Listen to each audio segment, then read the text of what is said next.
হাতের তালুতে 1 চামচ ঘি নিন। যদি তা স্বাভাবিকভাবে গলতে শুরু করে বা গড়াতে শুরু করে তবে বুঝবেন এটি খাঁটি ঘি।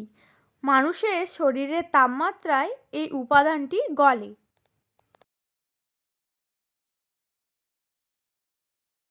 চুলায় কড়াই বসিয়ে গরম করুন, এতে ঘি দিন।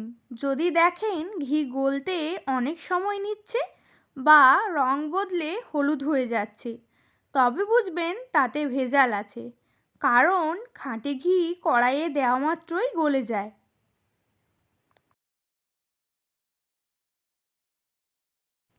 একটি পাত্রে গরম পানি নিয়ে তাতে ঘির বয়াম ডুবিয়ে রাখুন।